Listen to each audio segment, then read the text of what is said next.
Sichuan में चीन के सूबे सिचुआन के अस्पताल में एक खातून कान में तकलीफ और मुस्तकिल घंटी बजने की आवाज़ें सुनाई देने की शिकायत लिए हुए आई।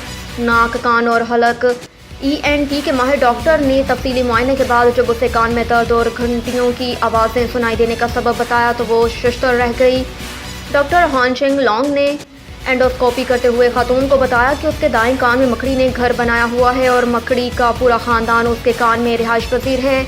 आलमी ज़राए इब्लाग के मुताबिक डॉक्टर ने इब्तदाई तौर पर जब कान के पर्दे का मुआयना किया तो उसे कोई गैर मामूली बात महसूस नहीं हुई, मगर जब तफसीली मुआयना किया तो कान के पर्दे के पीछे कोई शय हरकत करती दिखाई दी। बादशाह डॉक्टर हान चिंग लॉन्ग ने एंडोस्कोपी करने का फैसला किया। इस दौरान डॉक्टर पर इंकशाफ हुआ कि ऊपर दिखाई देने वाला पर्दा दरअसल कान का पर्दा नहीं बल्कि मकड़ी का बनाया गया जाला था।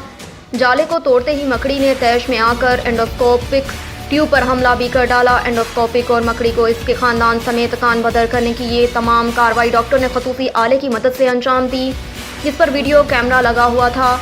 यूं ये तमाम कार्रवाई कैमरे की आंख में महफूज हो गई। डॉक्टर हांग चिंग लॉन्ग ने इस केस के बारे में ज़राए इब्लाग से गुफ्तगू करते हुए कहा कि कान के तफसीली मुआयने के बाद वो इस नतीजे पर पहुंचे थे कि तकलीफ और घंटियों की आवाज़ें सुनाई देने का सबब कुछ और है। उन्होंने बताया कि मकड़ी ने कान के पर्दे से मुशाबा जाला तान दिया था। जब मैंने पहली बार एंडोस्कोप कान में दाखिल की तो कोई गैर मामूली बात नज़र नहीं आई, मगर करीब से देखने पर एहसास हुआ कि पर्दे के नीचे कोई शय मुतहरिक है। जब मैंने जाला हटाया तो मकड़ी ने फरार होने की कोशिश की, मगर बलाखिर ये पूरा ऑपरेशन इत्मीनान बख्श तरीके से अंजाम पा गया। डॉक्टर हांग चिंग लॉन्ग ने कहा कि खुशकिस्मती से मकड़ी जहरीली नहीं थी और खातून के कान को सिर्फ मामूली नुकसान पहुंचा था। बोस्टन में एक आज़ादाना मुताले में 3 अहम अवामिल यानी ग़ज़ाइयत भरे अज्साम, दिमागी साख्त और इक़्तिसादी सलाहियत के दरमियान ताल्लुक़ नोट किया गया जो बिलख़सूस बुज़ुर्ग अफराद के लिए इंतहाई अहम किरदार अदा कर सकती है।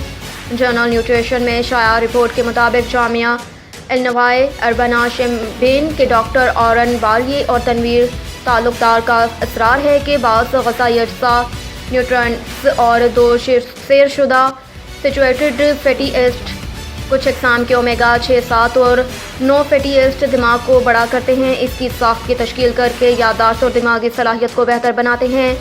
इसी तरह ग़ज़ाई अज्जा की बाज़ अक़साम दिमाग के मख़सूस हिस्सों पर असरअंदाज होती है, यानी उन तीनों अवामिल के इस्तेमाल से बुढ़ापे का मयार ज़िंदगी बेहतर बनाया जा सकता है और इससे आखिरी उम्र में बहुत से फ़वायद हासिल होते हैं। इस ज़मन में 111 तंदुरुस्त लेकिन बूढ़े अफराद के MRI लिए गए।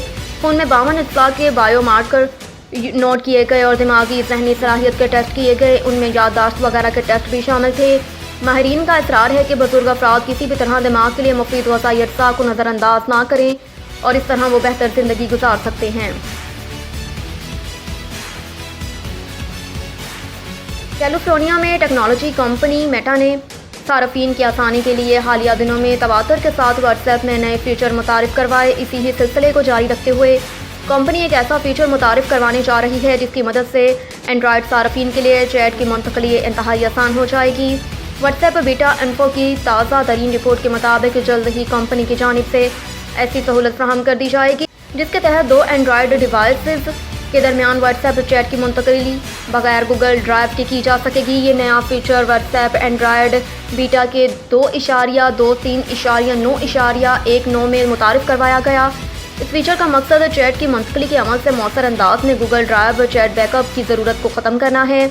अगर आप एंड्रॉयड के लिए व्हाट्सएप के बीटा टेस्टर हैं तो आप ये नई अपडेट गूगल प्ले स्टोर से डाउनलोड कर सकते हैं। ऐप के अंदर सेटिंग मेन्यू में चैट ट्रांसफ़र का एक ऑप्शन होगा। इस ऑप्शन को चुनने के बाद एक QR कोड सामने आएगा जिसको नई एंड्रॉयड डिवाइस से स्कैन किया जा सकेगा ताकि मुंतकली के अमल को शुरू किया जा सके।